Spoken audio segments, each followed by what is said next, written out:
नमस्कार साथियों, स्वागत है आपका अपने चैनल माय एजुकेशन सक्सेस में। मैं हूं आपका साथी प्रवीण कुमार। आशा करता हूं आप सभी ठीक ठाक होंगे।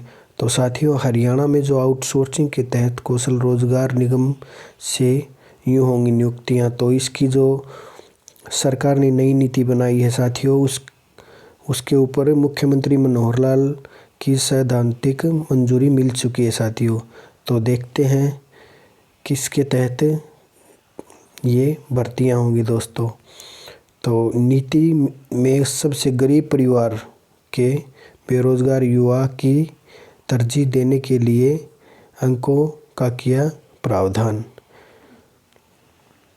तो हरियाणा सरकार के विभिन्न बोर्डों, निगमों, प्राधिकरणों में आउटसोर्सिंग के तहत अस्थायी कर्मचारियों रखने के लिए कौशल रोजगार निगम गठित किया है। पुराने तरीके से एजेंसियों के जरिए अस्थायी कर्मचारी रखने पर रोक लगी हुई है। इसके लिए कौशल रोजगार निगम का गठन हो चुका है। अब निगम ही आउटसोर्सिंग की कर्मचारियों की भर्ती का चयन करेगा।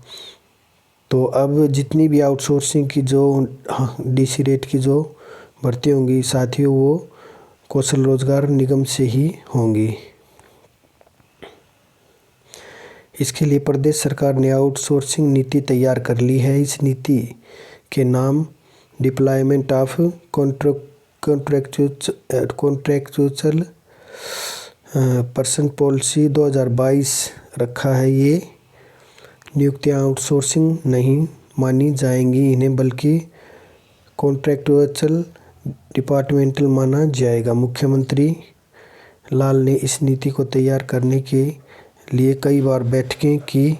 अंत में उन्होंने इस नीति को मंजूरी दे दी है।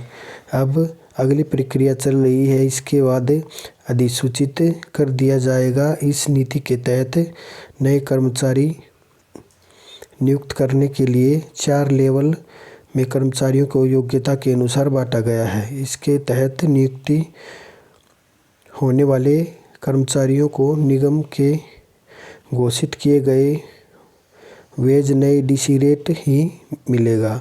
जो कर्मचारी आउटसोर्सिंग पॉलिसी 1 और 2 के तहत लगे हुए हैं, उन्हें नुकसान हो सकता है, क्योंकि इस नीति में अधिसूचना जारी होते ही उनका पुरानी एजेंसी के साथ हुआ कॉन्ट्रैक्ट अवधि पूरी होते ही समाप्त हो जाएगी तथा नया कॉन्ट्रैक्ट नहीं होगा। पुराने कर्मचारियों का डाटा कौशल रोजगार निगम के पोर्टल पर आयात किया जाएगा। आउटसोर्सिंग भाग 1 और 2 के तहत लगे मौजूदा कर्मचारियों को अगर निगम के घोषित वेज से ज़्यादा मिल रहा है तो निगम के जरिए रखे जाने पर उन्हें वेज कम हो सकते हैं। इस नीति में प्रावधान किया गया है।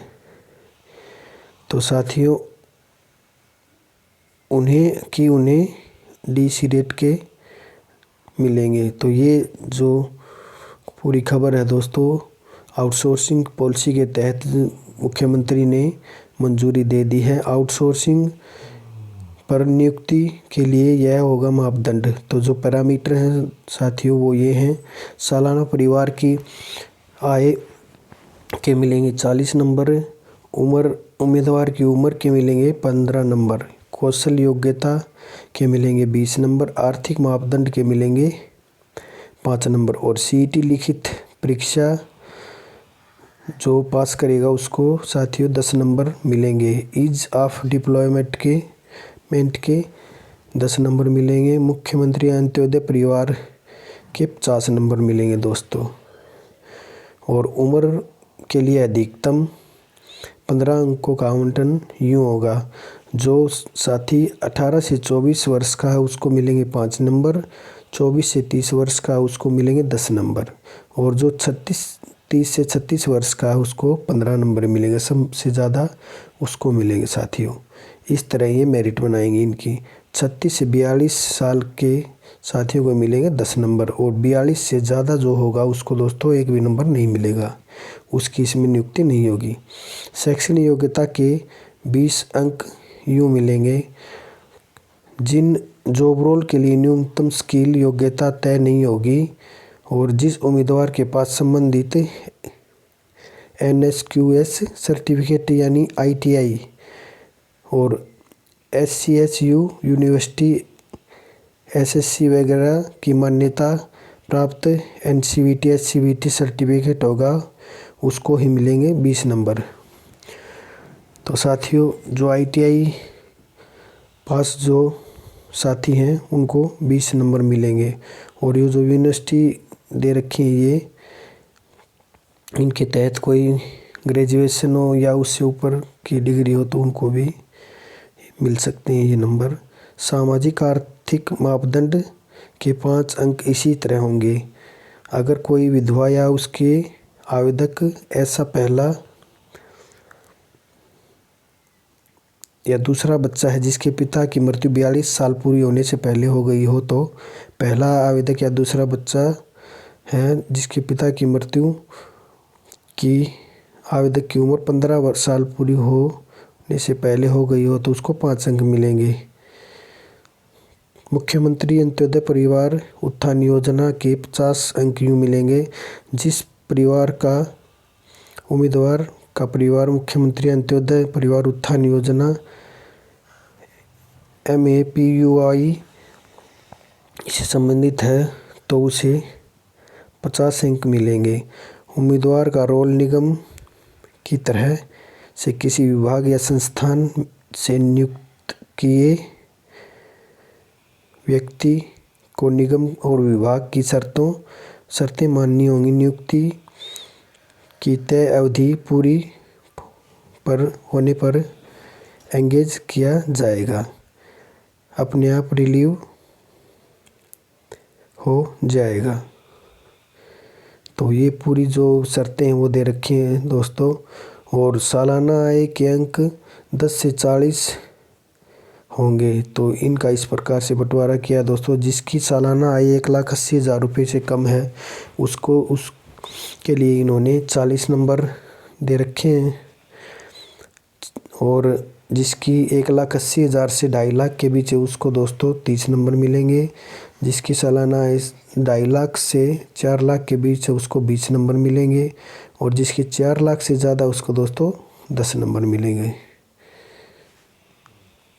और आउटसोर्सिंग पॉलिसी पार्ट 1 में लगे कर्मचारियों के लिए यह प्रक्रिया होगी। तो उनके लिए दोस्तों जो 1 में पहले लगे हुए हैं उनके लिए दोस्तों ये प्रक्रिया होगी कि आउटसोर्सिंग पॉलिसी 1 के तहत रखे कर्मचारियों की परफॉर्मेंस संबंधित विभाग या संस्था पर संतोषजनक या असंतोषजनक से ऊपर पाएगा। परिवार पहचान पत्र PP पोर्टल का डाटा हरियाणा कौशल रोजगार निगम के डाटाबेस में पार्ट किया जाएगा। तो आप ये हमारे टेलीग्राम चैनल पर जाके इसको पूरी खबर को पढ़ सकते हैं। माई एजुकेशन सक्सेस के नाम से हमारा टेलीग्राम चैनल है साथियों और वीडियो के डिस्क्रिप्शन बॉक्स में इसका लिंक डाल दिया जाएगा, आप वहां जाके इसको चेक कर सकते हैं। आउटसोर्सिंग पर लगे पहले कर्मचारियों के लिए यह किया जाएगा। तो इसकी जो जितनी भी जो सारी शर्तें हैं साथियों वो दे रखी हैं तो आप इन्हें जाके पढ़ सकते हैं और आप जितनी जल्दी हो सके जिनके पास अभी अनुभव है एक्सपीरियंस है वो इस पोर्टल पर जाके आप रजिस्ट्रेशन कर सकते हैं ताकि आपको जल्द से जल्द ये नौकरी मिल सके DC रेट की। और जो फ्रेश कैंडिडेट है उनके लिए अभी रजिस्ट्रेशन शुरू नहीं हुए हैं। जैसे ही वो प्रक्रिया शुरू हो जाती है हम आपको वीडियो के माध्यम से बता देंगे। तो हमारे चैनल को साथियों सब्सक्राइब करें, लाइक करें और शेयर करें। और चयनित उम्मीदवारों के लिए ये शर्तें रहेंगी साथियों।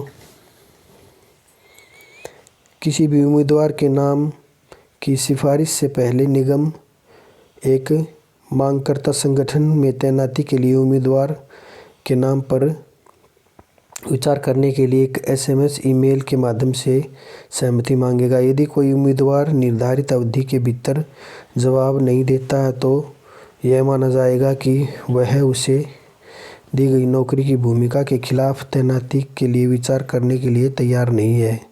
यदि तैनाती के प्रस्ताव में संबंधित सहमति के संबंध में कोई प्रतिक्रिया नहीं आती है तो संबंधित उम्मीदवार को 1 महीने की अवधि के लिए नियुक्ति के दूसरे प्रस्ताव के लिए सहमति का जवाब न देने पर 2 महीने की अवधि के लिए और मेरिट सूची से वंचित कर दिया जाएगा।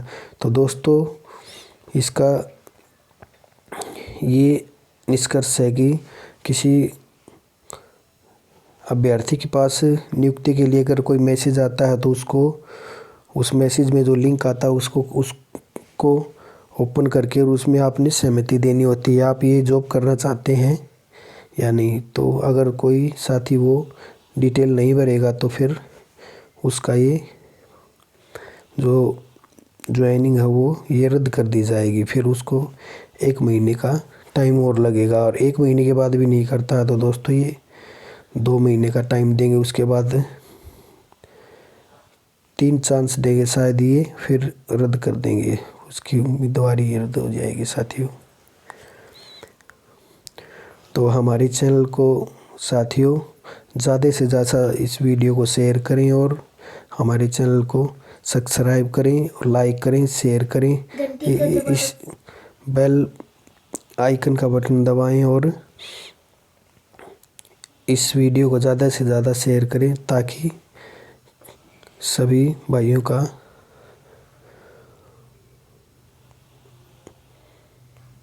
कल्याण हो सके और ये वीडियो सभी तक पहुंच सके, ताकि कोई एक्सपीरियंस वाला बच्चा ना रह सके साथियों। और जैसे ही नए पोर्टल पर नए रजिस्ट्रेशन होते हैं हम आपको वीडियो के तहत जानकारी दे दी जाएगी। आपका दिन शुभ रहे। धन्यवाद।